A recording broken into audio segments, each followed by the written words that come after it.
Hi, sweet friends. Welcome back. If we've never met, my name's Jackie. You may know me as Rainbow Bridge Raina. I'm here to walk with you on your journey to healing after pet loss.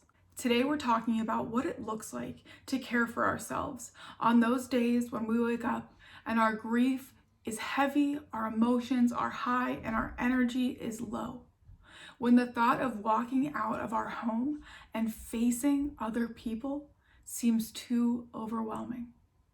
How do we care for ourselves in those times?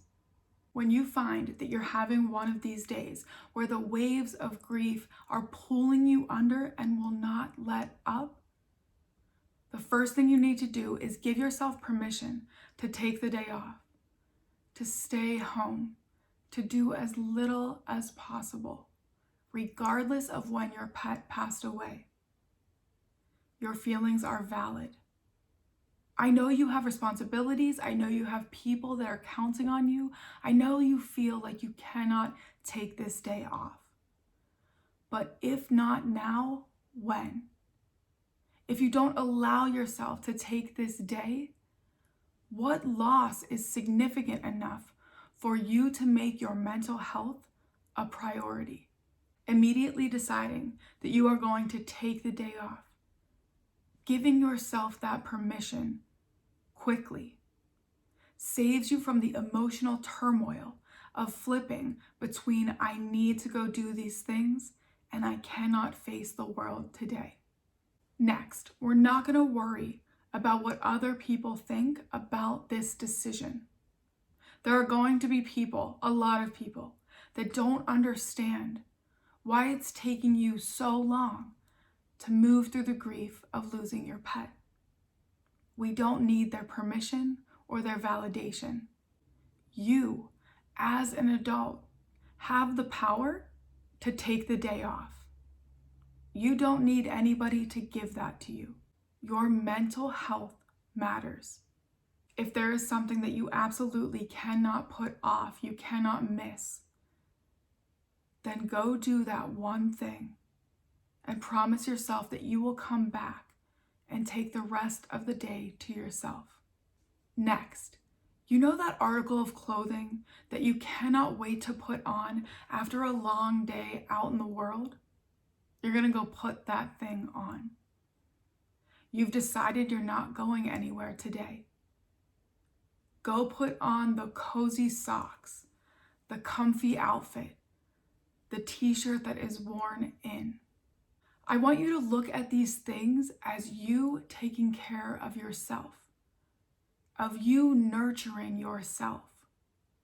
Instead of calling yourself weak or too sensitive or worrying about all the words that other people may be thinking, you, in your home, are going to nurture and care for yourself. When you put on this article of clothing, you see it as an act of comfort, of love, and compassion. This is what your pet wants for you. Your pet wants you to treat yourself kindly right now. I know that the obvious next step is to collapse into bed or to get on the couch and open up your phone and start scrolling. I'm not going to tell you not to use your phone. What I am going to tell you is to be mindful of what you are ingesting on your phone. There are so many beautiful and amazing videos and stories and posts about amazing things that have happened in the world. There are many, many accounts that post stories of animals that started out in a really bad situation and are now success stories. I know that you like to watch those stories sometimes. Today's not the day. We are not watching stories that make us cry. Let's stay away from that stuff. This also includes posts, social media, videos, articles about bad things happening in the world, about conspiracy theories.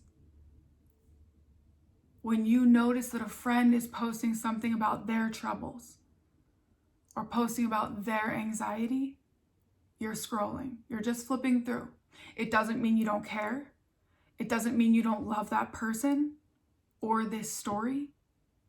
It means that right now you are prioritizing your mental health. And that is really, really, really important. Next, the same thing that goes for your little screen goes for your bigger screen. That means that whatever TV shows or movies you are going to watch today, you need to be mindful of what those are. We don't want super sad movies. We don't want stressful situations in the TV shows that we're going to watch. We want comfort shows. For me, a comfort show is Gilmore Girls, or The Office, or New Girl. These are shows that don't leave me feeling bad. Another good one is Schitt's Creek. They don't leave me feeling stressed out or bad or anxious. These are shows that feel like a hug. We're kind of always moving towards things that feel like a hug today. The way we talk to ourselves, the way we dress, what we're ingesting. Find something that makes you feel good and watch that. For me, the Hallmark Channel is also a good place that there's always resolution. It always feels good. Grief is a cold emotion. It feels like a basement to me. It's cold, it's lonely, and it's not fun to be there. And we know that nothing, no shows that we watch, no comfy outfits, nothing that we look at on our screens are going to make us feel completely better about our pets passing. However, we can do things that make us feel just warmth, comfort, the opposite of what grief is. So you can eat things and drink things that are warm. You can use a heating pad. Literally anything that will warm you up will defrost some of that grief feeling. So soups, coffee, tea, anything that is warm. And if you just want to get it delivered to your house, that's good too. So you don't have to make anything. You don't have to leave the house. Next, if it's sunny outside, I just want you to get outside for a couple minutes to just feel the sun on your face. I find that when I'm having a bad day, when I'm grieving, when I am stressed, going outside and laying face up on the patio feels so good, just for a couple minutes. And I know it's hard to get out of the house, but all you have to do is open that door and walk a couple steps. I promise that being outside, listening to the birds, hearing the trees in the wind, feeling the sun is going to make just a little difference.